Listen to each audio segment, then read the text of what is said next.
द्वितीय दूसरा second budget पेश करने आगे बढ़िए मारवाड़ी साफा लगा करके, और यहां पर हम उसके ऊपर बात करेंगे। बजट के सीधे सीधे प्रश्न है वो आपसे एग्जाम में पूछे जाएंगे, ठीक है। तो फरवरी के बजट के लिए आप सभी साथी तैयार हो। तो पहला ही प्रश्न धरता ही जो प्रश्न है, अभी प्रश्न पूछा गया था फर्स्ट ग्रेड के पेपर में, है ना। फर्स्ट ग्रेड के पेपर में प्रश्न पूछा गया था फरवरी वाला, मोस्ट इंपोर्टेंट है। सीधा सीधा प्रश्न आ गया था कि राजस्थान का पहला बटरफ्लाई पार्क, हम बटरफ्लाई का मतलब होता है तितली, ये तो समझने की बात है ना। तो बटरफ्लाई पार्क का प्रश्न आपसे पूछ लिया गया था फर्स्ट ग्रेड के अंदर, अभी जस्ट पूछा था। सुजस में छप गया मतलब पेपर में छप गया, सुजस में आ गया मतलब पेपर में छप गया। ऑप्शन भी चेंज नहीं किए, अंबेरी दिया हुआ था वहां पर। तो राजस्थान का पहला तितली पार्क है वो आपके कहां पर, अंबेरी के अंदर स्थापित होगा। 80 प्रकार की इसमें तितलियां होगी, कितने प्रकार की, 80 प्रकार की बटरफ्लाई होगी, और 5 इसके जोन बांटे गए हैं, और 5 हेक्टेयर में इसका क्या है, विस्तार है। 5 हेक्टेयर में विस्तार है। अंबेरी याद रखो, क्या याद रखोगे, अंबेरी, अंबेरी में तितली, अंबेरी में तितली गुरुजी।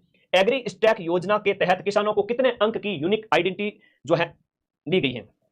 बहुत बढ़िया प्रश्न है, वेरी इंपोर्टेंट क्वेश्चन है। बताओ, एग्री स्टैक योजना के तहत किसानों को कितने अंक की आईडी दी गई है, 10 या 11? 11 अंकों का पहचान पत्र दिया गया, वेरी इंपोर्टेंट, शाबाश। 11 अंक का जो आइडेंटिटी जो है किसानों को फार्मर आईडी दी गई है, 11 अंकों की एक फार्मर आईडी दी गई है जिससे उनको लाभ मिलेगा। और इसके लिए जो आपका डिपार्टमेंट है वो आपका कृषि और किसान कल्याण मंत्रालय, भारत सरकार, और ये आपके किसानों को सशक्त बनाने के उद्देश्य से फार्मर आईडी।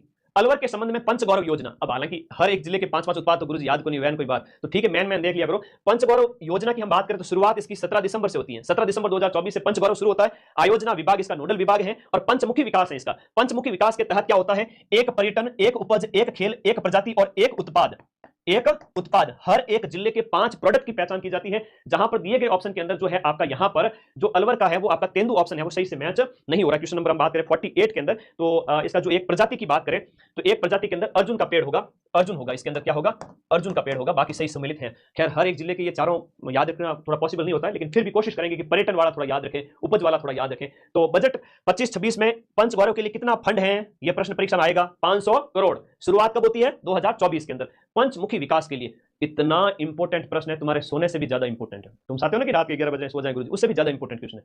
सो के क्या करोगे, 2 रील देखोगे बैठ करके, इससे बढ़िया रात को आज पढ़ के सो, तुम्हें इतनी गजब की नींद आएगी। सांबर महोत्सव का आयोजन जयपुर के सांबर में किया गया। सांबर महोत्सव का आयोजन कहां किया गया, जयपुर के सांबर में। आपके जनवरी के महीने में इसका विशेष रूप से जनवरी एंड के अंदर 24 से 28 जनवरी को इसका आयोजन किया गया। 24 से 28 जैन को, 24 से 28 जनवरी को इसका आयोजन किया गया, याद रखिएगा, पर्यटन विभाग के द्वारा।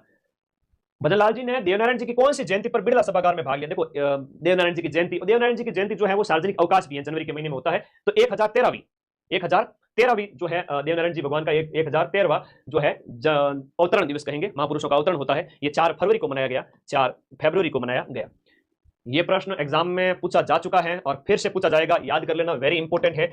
आपका NEVA यानी कि नेवा, NEVA सेवा केंद्रों का मुख्य उद्देश्य क्या है। देखो विधानसभा को पेपरलेस बनाना इसका प्रमुख उद्देश्य रहा है। विधानसभा को पेपरलेस बनाने से संबंधित प्रशिक्षण और तकनीकी सहायता है नेवा का उद्देश्य हो गया। नेवा का फुल फॉर्म है